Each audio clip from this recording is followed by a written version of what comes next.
서기관 중 한 사람이 그들이 변론하는 것을 듣고 예수께서 잘 대답하신 줄 알고 나와 묻되 모든 계명 중에 첫째가 무엇이니까? 예수께서 대답하시되 주 곧 우리 하나님 내 마음을 다하고 목숨을 다하고 뜻을 다하고 힘을 다하여 주 너의 하나님을 사랑하라 하신 것이요 둘째는 이것이니 이보다 더 큰 계명이요. 서기관이 이르되 선생님이여 옳소이다. 하나님은 한 분이시요 그 외에 다른 이가 없다 하신 말씀이 참이니이다. 또 마음을 다하고 또 이웃을 자기 자신과 같이 사랑하는 것이 전체들이 같이요. 예수께서 그가 지혜 있게 대답함을 보시고 이르시되 내가 하나님의 나라에서 멀지 않도다 하시니 그 후에 감히 묻는 자가 없더라. 아멘. 오늘도 사랑 이야기를 계속 이어나갑니다. 제가 고3 때 고3 2학기가 시작하기 전 1학기 마지막 기말고사를 앞두고 갑자기 배 복통이 시작되는 거예요. 복통이 시작돼 가지고 학교도 가지도 못하고 집에 들어와서 눕습니다. 오후에 누웠는데 통증이 가시지 않는 거예요. 약을 먹었는데도. 그래가지고 저녁이 되고 밤이 되어서 이 배를 붙잡고 그 아시죠? 애벌레처럼 완전히 몸을 움켜 말아서 필 수 없을 정도로 그런 통증을 느끼면서 밤 시간을 보냅니다. 그리고 다음 날이 되어서 병원에 갔는데 의사 선생님이 이렇게 이야기하는 거예요. 급성 충수염 들어보셨습니까? 급성 충수염 엄청난 복통을 유발하면서 여기서 터지는 염증이 터져버리면 더 심한 폐혈증까지 갈 수 있는 굉장히 심각한 병인데 우리들은 너무나 쉬운 병으로 알고 있는 맹장염. 맹장이라고 하면 좀 가볍게 들리죠. 급성 충수염 그게 걸린 거예요. 그래서 전날 갑자기 아팠는데 이게 터져가지고 이 터지기 직전 염증이 터져버리면 거기에서 이제 더 심해진다는데 전 터지기 직전에 의사 선생님이 수술로 이 맹장 일주일 동안 입원하고 퇴원을 했죠. 근데 그때 부모님의 사랑을 굉장히 깊은 진실한 주님의 부모님의 사랑을 경험했습니다. 안방은 옆에 있고 그 거실 복도를 지나서 제가 자고 있는 방이었는데 이 아파서 웅크리고 꿈쩍도 하지도 않고 밥도 먹지 않고 그렇게 쓰러져 있으니까 아버지 어머니께서 왔다 갔다 하시는 거예요. 어디 아프냐 많이 아프냐 어떻게 할 수 없는데 와서 손을 얹고 기도를 해주시고 또 그냥 가셨다가 밤에 주무시는 게 아니라 또 한 번씩 문을 열고 들여다보세요. 그럼 저는 웅크리고 움직이지도 못하고 끙끙 앓고 있으니까 와서 한번 쓰다듬어 주시고 기도해 주시고 괜찮은지 식은땀도 닦아주시고 그러면서 참 부모님이 계신 게 이렇게 좀 따뜻한 거구나. 그리고 부모님이 계신 게 이렇게 행복한 거구나. 그런데 아무것도 해결해 줄 수 없을 때 무언가 나의 힘으로 해결할 수 없는 그 상황이 더 안타까운 거 아시죠? 네, 그런 부모님의 안타까워하는 마음, 심정을 제 고3 때 맹장을 앓으면서 깨달았습니다. 그런데 제가 맹장에 걸렸을 때보다 더 뜨겁고 진실한 사랑을 경험했던 적이 있습니다. 일반적으로 사람은 나를 고통스럽게 하는 존재를 품을 수 있습니까? 아니면 그 사람에 대해서 배척하고 욕하고 미워합니까? 일반적으로 나를 힘들게 하면 그 사람을 미워하는 게 보통 사람들이에요. 제 와이프가 어떤 사람 때문에 한 9개월 정도를 육체적으로 굉장히 힘들어 했습니다. 심할 때는 앉았다가 일어나는 것도 굉장히 어려울 정도로 그렇게 몸이 힘듦을 경험을 했죠. 그리고 정말 이 몸이 아파가지고 그 사람 때문에 힘들어 했을 때가 하루에 7시간 정도를 꿈쩍도 하지 않고 그냥 끙끙대면서 알았습니다. 만약에 다른 사람들이 그러한 일을 겪었다면 나 죽는다고 고래고래 소리 지르고 소리를 막 외쳐댔을 텐데 아니면 그냥 차라리 죽고 싶다라고 말했을 텐데 와이프는 그냥 입을 다물고 그냥 아프다는 소리도 하지 않고 그냥 제가 앉은 쪽에서 이게 돌아 앉았어요. 그리고 그냥 신음소리 있죠. 그냥 힘들어가지고 그렇게 아픈 시간을 보냈습니다. 몸을 돌린 까닭은 그 아파하고 힘들어하는 그런 모습을 남편에게 보이고 싶지 않아서였겠지요. 그런데 중요한 건 와이프가 그 9개월 정도, 10개월 정도 힘들게 했던 그 사람을 미워하지 않는다는 거예요. 저는 살아가면서 와이프한테 계속적으로 좀 배웁니다. 여러분들은 어떻습니까? 9개월, 10개월 나를 힘들게 하고 육체적으로 앉았다 일어나는 것 자체를 버거워할 정도로 내 육체를 힘들게 하는 그 사람을 보면 여러분들은 어떻게 할 것 같아요? 그냥 한순간 나에 대해서 욕을 하고 나를 핀잔 주는 그 사람을 향하여서 우리는 거칠게 반응을 하죠. 근데 와이프는 미워하지 않았어요. 그런데 그 사람이 여기에 계신 여러분들도 거의 모든 분들이 알만한 사람이에요. 그 사람의 이름이 궁금하십니까? 우리 와이프를 9개월 힘들게 했던 사람? 정유겸. 임신과 출산의 그 아픔과 힘든 시간이었어요. 어찌됐건 그 아이가 태어났기 때문에 사람이라는 지칭을 했습니다. 10개월 고생을 했어요. 엄마니까 그 정도는 다 버틴다라고 말하지만 옆에서 제가 지켜보니까 그게 쉽지만은 않더라고요. 처음에는 아기가 생기면 몸에 이상한 감기 기운처럼 몸살 기운처럼 그런 반응을 보입니다. 그러다가 입덧을 해요. 그러면 먹지 못하죠. 먹지 못하니까 몸은 처지고 깔아지고 힘들어요. 그러나 무언가 배가 고파서 먹으려고 하면 입덧 때문에 구토 증상이 있는 거죠. 근데 저희 와이프는 너무나 감사한 건지 아니면 안 된 건지 이 입덧을 하지 않더라고요. 아니, 입덧을 했는데 다른 사람들은 먹으려고 하면 입덧을 하잖아요. 와이프는 먹지 않으면 입덧을 하는 거예요. 그래가지고 무언가 계속 입에 넣는 거예요. 참 감사하죠. 입덧도 그렇게 긍정적인 입덧을 하니까요. 양수가 많아지고 아이가 커갑니다. 그리고 배가 무거워집니다. 이 무거운 배를 가지고 앉았다 일어나려고 하니까 굉장히 어려운 거에 힘든 거예요. 그러다가 출산이 임박하고 진통이 시작됐는데 저희 와이프는 이제 7시간 정도를 진통을 겪었습니다. 그런데 유겸이가 이게 아래쪽으로 돌지 않아서 그 아이 심박동이 떨어진다, 위험하다라고 의사가 말해가지고 결국에는 7시간 진통을 하다가 수술을 해가지고 마지막에 유겸이가 태어났어요. 한 번도 만난 적도 없고 얼굴을 보지도 않았고 관계성도 없는 그 아이, 그러나 뱃속에 있는 그 아이를 위해서 9개월, 10개월의 모든 고통들을 엄마라는 존재는 참아내는 거죠. 왜 참아냅니까? 힘들면 요즘 많은 사람들이 그렇게 안타까운 일이지만 하기도 하지만 그 아이를 또 지우기도 하잖아요. 그런데 그 9개월, 10개월을 참아내는 그 엄마는 왜 참아내는 걸까요? 그 아이가 내 아기니까 참아내는 거죠.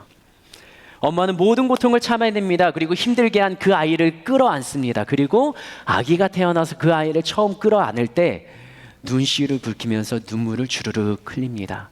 그러면서 그 아이를 향하여서 한마디 합니다. 유겸아, 사랑해. 그래서 사도 바울은 고린도전서 13장에서 이렇게 사랑에 대한 첫 문장을 적어 내려가나 봅니다. 사랑은 오래 참고. 10개월이라는 긴 시간을 이겨내고 저희 가정에 태어난 그 유겸이, 그 아이를 처음 만난 저는 밖에서 대기실에서 수술하는 그 과정을 기다리고 유겸이가 이게 밖으로 나왔습니다. 그리고 그 아이를 처음 만났을 때 저의 감정은 어땠을까요? 너무나 감격해서 눈물을 흘렸을까요? 절대 그렇지 않더라고요. 그 아이를 처음 보니까 못생긴 거예요. 얼굴이 찌부돼가지고 눈은 이렇게 부어가지고 일자되고 코는 이렇게 눌려있고 얼굴 자체가 찌부되고 그리고 피부 색깔이 그 연보랏빛 있죠. 피 안 통할 때 그 색깔인 거예요. 난감했어요. 예뻐 보이고 감동해서 눈물 흘리면 이걸 자랑스럽게 우리 아이를 이 와이프한테 이야기했을 텐데, 뭐 이 아이를 이게 카트에 끌고 데려오는데 이 아이가 내 아이인지도 모르잖아요. 나는 그 자리에 없었으니까. 그냥 난감한 상태로 간호사가 하라는 대로 끌어안고 물에 씻기고, 그 다음에 뭐 태교송이 있냐고 해서 노래 하나 불러주고 사랑한다 말하고 동영상 찰칵 찍고 다시 들어갔어요.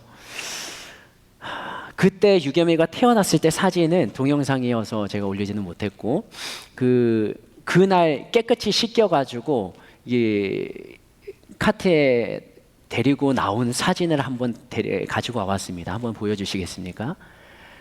네, 귀여우십니까? 이건 좀 약간 좀 펴진 거예요. 코가 이게 눌려가지고 얼굴도 한쪽으로 기울어가지고 찌부가 됐습니다. 저희 아이가 이제는 5살이 돼서 자라나고 있죠. 유겸이가 태어났을 때는 정신이 없었어요. 그리고 와이프가 7시간 진통하고 힘들어한 다음에 이 아이를 받은 거기 때문에 저도 제정신이 아니었어요. 근데 둘째 유민이 때는 제가 학교에서 공부하고 시험을 보고 있어가지고 태어날 때는 제가 자리를 지키지 못했고, 셋째 유빈이는 여기 잠실에서 낳았거든요. 그때는 제가 옆에서 이제 아들 둘을 태어나는 걸 이제 겪고 이제 셋째니까 여유가 있더라고요. 그리고 와이프도 진통을 하는 게 아니라 이제 수술을 해야 된다라고 결정을 하고 들어갔기 때문에 마음에 좀 염려가 덜 했어요. 그래서 간호사가 수술해가지고 그 셋째 유빈이를 데리고 나오는, 카트를 데리고 나오는 그 아이를 보니까 첫째 때랑 너무나 감정이 다른 거예요. 너무나 예쁜 거예요. 아이가 처음에 태어나서 오면 핏기도 좀 묻어 있고 닦는다고 하지만 하얀 색깔의 막 같은 것도 이제 좀 쓰여 있고, 그래서 좀 징그럽습니다. 그런데 그 아이가 너무나 사랑스러워가지고 저는 굉장히 좀 깔끔을 떨거든요. 그 옷에 묻는 거 싫어해요. 근데 그 아이를 그냥 끌어안았어요. 그리고 하나님께 감사하다 기도를 드렸습니다.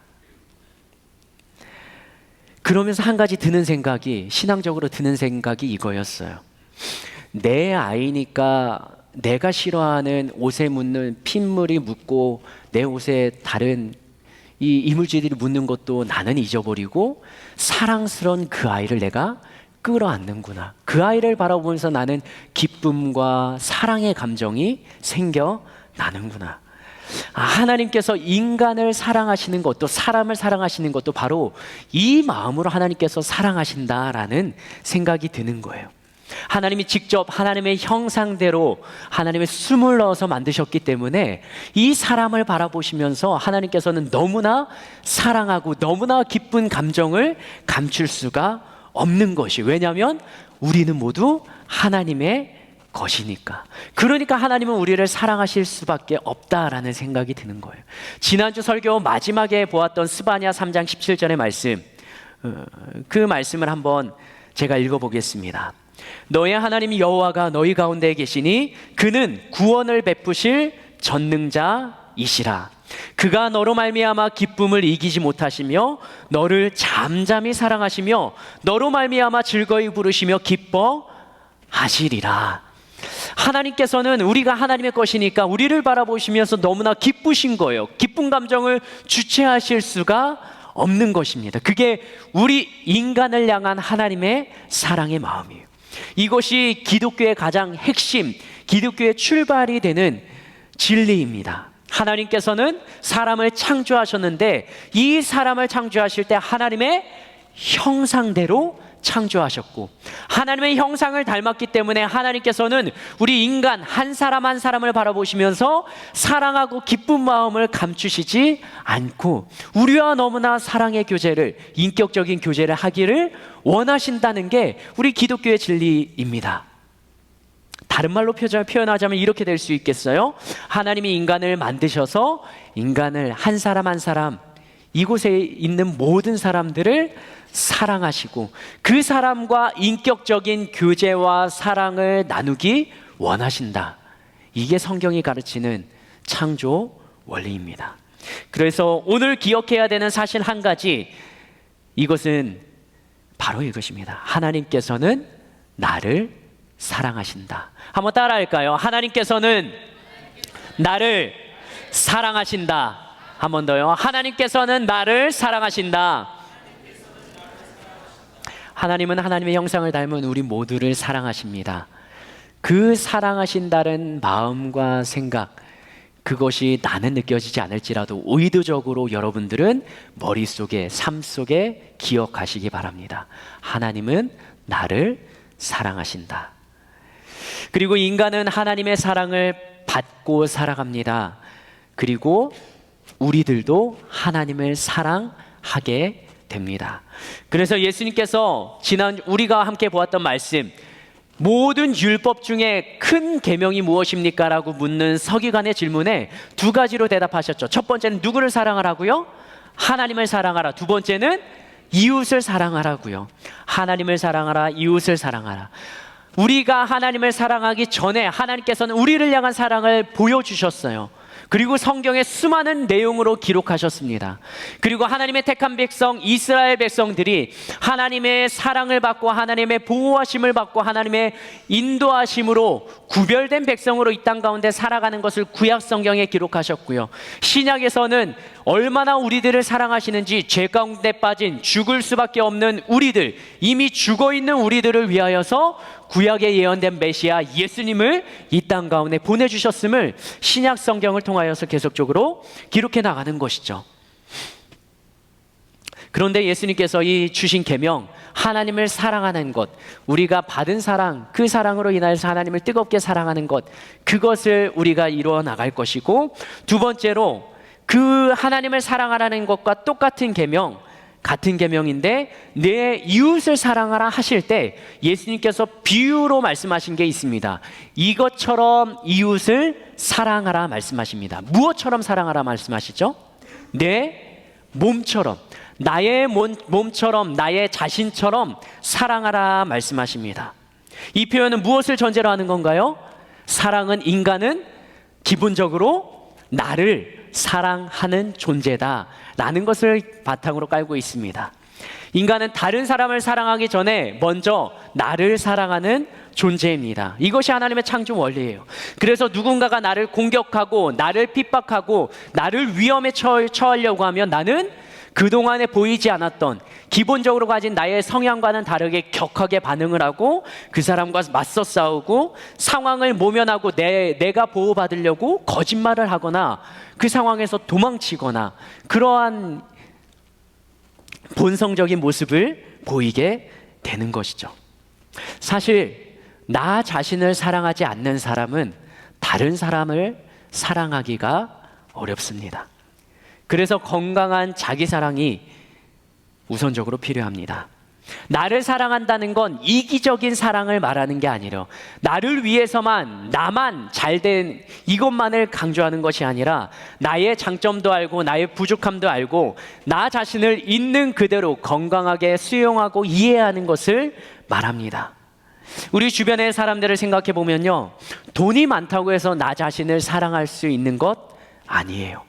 부자 중에도 나를 사랑하지 못해서 나를 버리고 나를 내던지는 사람들, 목숨을 끊는 사람들도 심심치 않게 보게 됩니다. 남들이 부러워할 만한 직장, 누릴 수 있는 높은 자리에 올라갔다고 해서 나 자신을 사랑할 수 있는 것도 아니더라고요. 자신을 건강하게 사랑하는 사람들, 그 사람들을 삶을 살펴보면 이것이 빠지지 않는 것을 보게 됩니다. 그것이 무엇이냐면 부모님으로부터, 가정에서 받는 사랑, 그것을 통해서 나 자신을 이해하고 사랑하는 가장 밑바탕이 된다는 것, 그것이 공통적으로 나타나게 됩니다. 부모님이 아이를 건강하게 사랑하고 돌봐주고 케어해주면 아기들은 거기서 안정감을 느낍니다. 그리고 내가 사랑받고 인정받는 존재인 것을 깨닫게 되죠. 그러면서 다른 사람과의 관계 속에서도 유하게, 원만하게 살아가는 것을 보게 됩니다. 조건과 상황이 나를 건강하고 행복하게 만드는 것이 아니라 부모님이 사랑하는 그 사랑을 받고 부모님과 공감하고 인격적인 대화를 나눈 것을 통해서 나 자신은 건강하게 자라난다는 것이죠. 제가 초등학교 때 친구 이원근이라는 친구가 있습니다. 근데 이 친구는 굉장히 격하게 폭력을 좋아하고 사람들과의 마찰이 심했던 친구예요. 초등학교 때이기 때문에 자기 애가 강해서 그냥 툭툭 던지는 친구라고 볼 수도 있겠지만, 다른 사람이 그 친구와 다른 친구가 싸웠어요. 그래서 지난번에도 한번 이야기했지만 이 싸웠던 이원근이라는 친구 말고 맞은 친구의 형이 왔어요. 2살 많은 형. 그리고 친구들이 몰려와서 이 이원근이라는 친구를 때리게 합니다. 근데 이 이원근의 친구는 맞고 2대를 때려버려요. 그럼 형들한테 맞고 이 친구가 다시 때리게 합니다. 그러면 맞은 만큼 더 이 아이를 때리는 거예요. 근데 그 아이가 그렇게 격하게 반응하고 맞으면서까지도 자기가 힘들어지는 것을 알면서까지도 이 감정을 주체하지 못하고 컨트롤하지 못하는 까닭을 그 가정에서 살펴볼 수 있어요. 그 원근이라는 친구는 부모님과 함께 살지 않았습니다. 할아버지 할머니와 함께 살았는데 할아버지 할머니도 이 아이를 가정교육을 하지 못하셨어요. 그냥 밥만 먹이고 학교 갔다 와서 그러한 삶을 살아갔던 친구예요. 어린 시절에 충분한 사랑을 받지 못하니까 무언가 튀어 보이고, 받은 사랑이 없으니까 악바리처럼 깡은 있어 보이지만 기댈 수 없는 게 없어서 그냥 막 덤비고 살아갔던 것이죠. 사랑이 채워지지 않아 과격하게 반응이 나타나는 것. 사람은 먼저 사랑을 받아야 나 자신을 사랑할 수 있습니다. 우리는 하나님의 무조건적인 사랑을 받고 그 하나님의 사랑 안에 살아갑니다. 그리고 우리들은 이 신앙 공동체 안에서 나를 사랑하는 형제자매들의 사랑을 받고 있다는 것을 느끼게 됩니다. 그러면서 우리들은 첫 번째로는 하나님께서 나를 사랑하신다는 그 사실을 기억하면서, 두 번째는 이 사실까지도 함께 기억하면 좋겠습니다. 나는 나를 사랑하는 존재로 만들어졌다.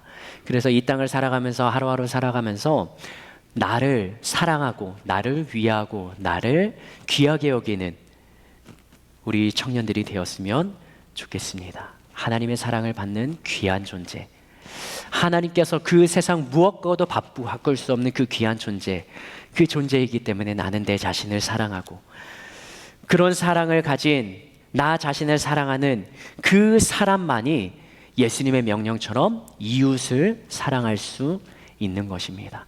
계속적으로 이웃에게 사랑하라, 이웃에게 복음을 전하라, 나의 삶에 변화를 가져와라, 여러분들에게 도전합니다. 예수님께서 말씀하셨습니다. 내 이웃을 내 자신과 같이 사랑하라고요.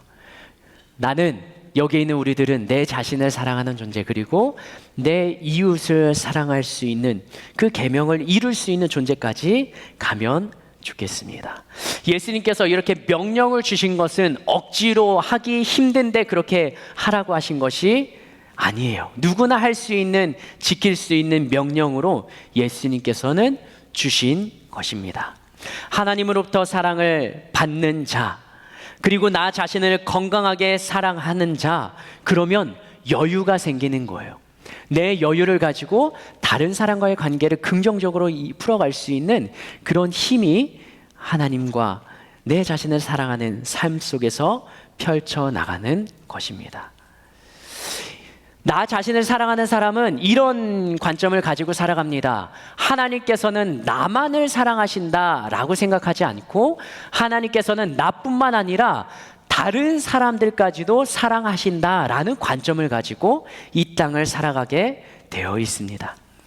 온통 이 땅을 살아가는 사람들은 내가 관심을 다 받기를 원합니다. 그런데 나 자신을 사랑하는 사람은 나뿐만 아니라 다른 사람도 사랑받고 존경받을 존재인 것을 인정하게 됩니다. 인간은 그렇습니다. 다른 사람이 사랑을 받고 다른 사람이 높은 자리에 올라가고 다른 사람이 존중을 받으면 그것에 대해서 반감하고 그것을 시기하는 마음을 갖게 됩니다. 그것을 질투라고 표현을 하죠. 인간이 그렇습니다. 인간은 상황에 따라서, 때로는 나의 감정에 따라서 모든 상황을 평가하게 되는 것이죠. 그래서 부부들이 다투는 이유가, 배우자가 다른 사람에게, 또 연인들이 다투는 이유가 나 말고 다른 사람에게 베푸는 친절의 모습을 보았을 때 그 사람에 대해서 질투의 감정을 가지게 되는 것이죠. 왜 그 사람한테 잘해주냐는 것이죠. 그리고 마지막에 꼭 울면서 붙이는 이유가 너는 나를 사랑하지 않냐라는 말을 풀어놓습니다. 사랑하지 않는 게 아니라 그 사람까지도 베푸는 마음이 있는 거예요. 사랑한다 느끼지 못하는 것, 그게 어쩌면 자신이 사랑을 충분히 받지 못했고 내 자신을 사랑하지 못하는 여유가 없기 때문에 그런 것은 아닐까요? 하나님의 이 땅의 모든 사람들을 사랑하십니다. 그것이 성경에 기록되어 있습니다. 디모데전서 2장 4절 말씀, 디모데전서 2장 4절 말씀에서는 이렇게 기록합니다. 나뿐만 아니라 하나님께서는 이 땅의 모든 사람들을 위한 마음을 이 성경에 기록하고 있습니다. 같이 한번 읽어볼까요? 시작. 하나님은 모든 사람이 구원을 받으며 진리를 아는 데에 이르기를 원한다. 하나님은 한 사람, 나를 지목하신 게 아니라 이 땅의 모든 사람들이 구원받기를 원하신다는 거예요. 그러면 하나님께서는 이 땅의 모든 사람들을 사랑하신다는 거죠. 그래서 예수님이 말씀하신 거예요. 내 자신을 사랑하라 라고 말씀하신 게 아니라 내 자신을 사랑하는 것처럼 너의 이웃을 사랑하라. 그게 예수님을 믿는 자, 예수님의 제자들이 살아가는 삶의 모습이에요. 그러면서 이 땅 가운데 하나님의 사랑을 전하고 여전히 하나님을 모르는 자들도 하나님께서 그를 사랑하신다라는 사랑의 마음을 전함으로 인해서 이 땅 가운데 주님의 사랑이 널리 전파되기를 원하시는 말씀인 거죠. 요한복음 13장 34절 말씀, 요한복음 13장 34절에는 또 이렇게 기록되어 있습니다. 예수님이 새 계명을 주신다 하면서 하시는 말씀이에요. 시작. 새 계명을 너희에게 주노니 서로 사랑하라. 내가 너희를 사랑한 것 같이 너희도 서로 사랑하라 라고 말씀하십니다. 하나님을 사랑하고 이웃을 사랑하는 이 계명을 다시 풀어서 말하면 서로 사랑하라는 것입니다. 누구처럼요? 예수님이 제자들을, 그 땅에 있는 모든 사람들을 사랑하셨던 것처럼 예수님의 사랑을 입은, 먼저 받은 우리도 이 땅 가운데 살아가는 나의 이웃들을 사랑해야 한다는 것이죠. 그 이웃을 품고 존중하고 사랑하라는 것, 이것이 하나님의 명령이자 하나님의 창조 원리입니다. 인간은 혼자 살아가는 존재가 아니에요. 혼자 살아가면 외로움을 느낍니다. 그래서 그 외로움을 이기지 못해서 우울증에 빠지게 됩니다. 그리고 나를 이기지 못하고 또 나를 품고 나에게 사랑과 관심을 주지 않는다라는 생각이 점점 깊어지게 되면 내 자신을 스스로 고립시키게 됩니다. 누군가로부터 사랑받고 싶은 마음, 그리고 누군가를 사랑하고 싶은 마음, 이게 모든 이 땅에 발을 딛고 살아가는 인간들이 가지고 있는 기본적인 마음이에요. 단순히 연애와 결혼을 위한 것이 아니라 하나님이 창조하실 때 주신, 인간에게 주신 하나님의 창조 원리이기 때문에 그렇습니다. 그래서 우리들은 하나님의 사랑을 받고 있음을 깨달아야 합니다. 느끼지 못한다 할지라도 성경을 읽어가며 이 신앙 공동체 안에 있으면서 그 사랑을 경험하고 깨닫는 저희들이 되면 좋겠습니다. 그리고 나 자신을 사랑하고, 그리고 내가 받은 사랑을 나누어 줄 수 있는 그 단계까지 우리들이 성장하면 좋겠습니다. 세상에서도 그것을 이야기합니다. 겨울이 되고 흰눈이 내릴 때가 되면 종소리가 들립니다. 무슨 종소리죠? 구세군이죠. 사랑의 종소리. 세상 사람들도 그 울리는 종소리를 보면서 그 모금통 안에, 자선 냄비 안에 돈을 넣습니다. 나 혼자 살아가는 것이 아니라 이 땅 가운데에는 함께 살아가야 된다라는 그 마음이 믿지 않는 자들의 마음 가운데도 있습니다. 그리고 나 자신만을 위해서 살아가는 사람들, 그 사람들을 욕하지는 않지만, 그러나 다른 사람을 위해서 베풀고 나누어주고 살아가는 모습을 보면 칭찬하고 격려하고 그 사람의 모습을 세상에 이야기합니다. 그게 바로 인간이 살아가는 삶의 현장입니다. 나랑 매일 만나는 이웃도 아닌데 그런 자선 행사에 참여하는 것이죠. 그게 바로 하나님이 창조하신 창조 원리예요. 함께 살아가는 삶. 그런데 신앙생활을 하는 우리들의 마음 가운데 나만을 생각하는 마음, 그것이 굉장히 위험한 마음입니다. 하나님께서 나의 기도만 들어주셔야 되고 나만의 삶을 풀어주셔야 되고 다른 사람을 돌아보며 그 사람을 품을 수 있는 여유가 없는 신앙인이라면 다시 한번 하나님 앞에 서십시오.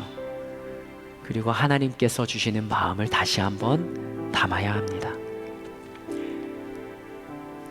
하나님께서는 공동체를 형성하게 하십니다. 그리고 예수님께서 이 땅에 마지막 승천하실 때 믿는 자들, 예수님을 따르는 제자들이 모여있는 그곳을 향하여서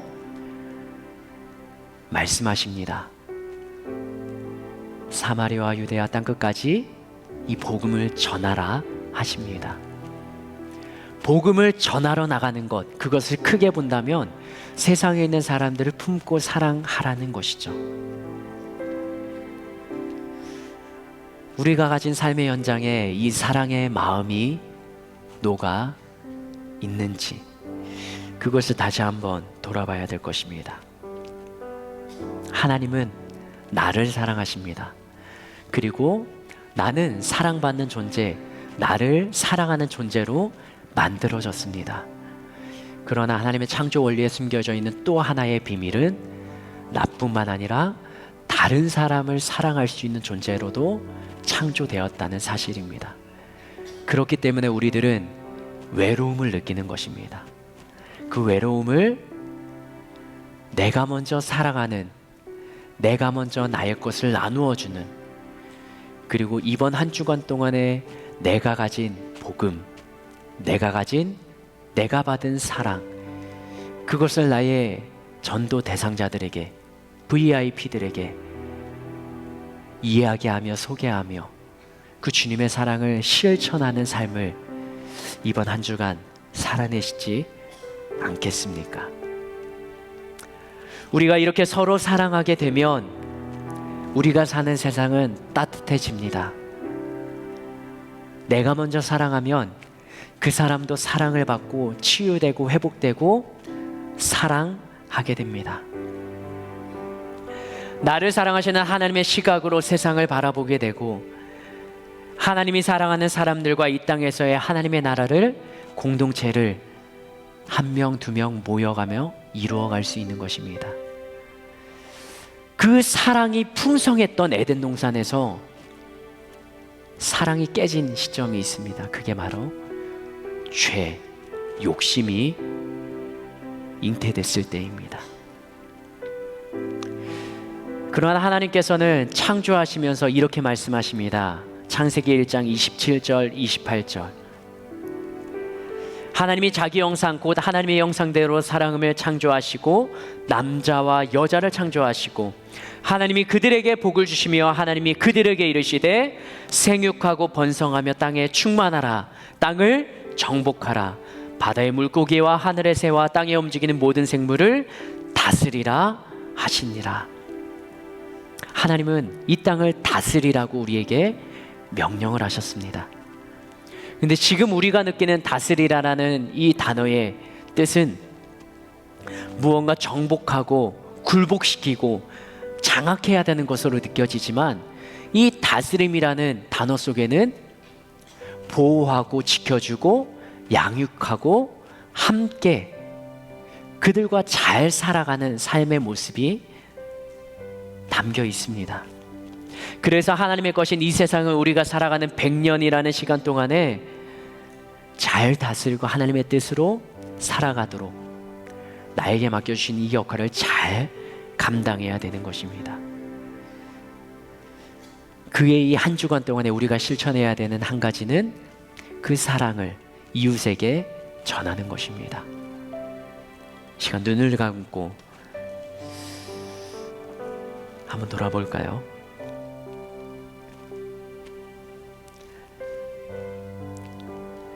나는 그 하나님의 사랑을 받은 존재인가? 나의 삶을 통해 지난 삶의 모습을 통해 한번 돌아보십시오.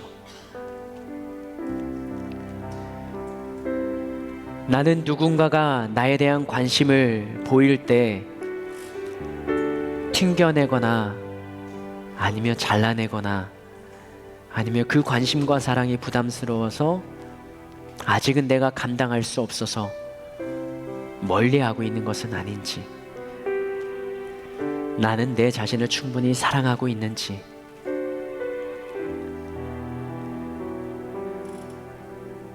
또 나는 삶의 현장 가운데 나를 위해 살아가는지 아니면 다른 사람을 위해서 그들을 가슴에 품고 사랑하며 살아가는 마음과 삶의 태도가 있는지 나 자신의 삶을 돌아보길 원합니다. 전도할 수 있는 마음까지도 이웃을 향한 사랑의 마음이 없다면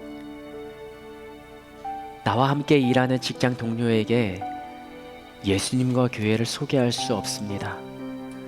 그게 바로 고래 뱃속에 갇혔던, 물고기 뱃속에 갇혔던 요나의 마음이죠. 저 니느웨를 향하여서 회개하라 선포하라 명령하신 그 하나님의 말씀에 저들은 우리 민족을 괴롭힌 민족이고 우리를 힘들게 했고 그들이 잘 되는 것을 볼 수가 없어서 요나는 그 땅 가운데 복음을 회개하라는 하나님의 명령을 순종하지 않습니다. 나와 함께하는 그 이웃이, 직장 동료가, 학교의 친구가 예수님을 믿고 잘 된다면 하나님이 기뻐하시는 것입니다. 그리고 그것이 우리가 해야 되는 일입니다. 이 시간 우리 예수여 3번 부르며 하나님, 나에게 사랑의 마음을 주시옵소서. 내가 사랑을 느끼고 경험하지 못했다면 주님으로부터 더 큰 사랑과 진실한 사랑의 마음을 내가 느낄 수 있도록 주님의 마음을 알게 하여 주시옵소서. 주님, 내가 받은 사랑을 이웃에게 전할 수 있는 그런 넓은 마음을 나도 갖기를 원합니다. 주님의 마음을 품기를 원합니다. 예수여 3번 부르며 전도를 위하여, 사랑을 위하여 기도합시다.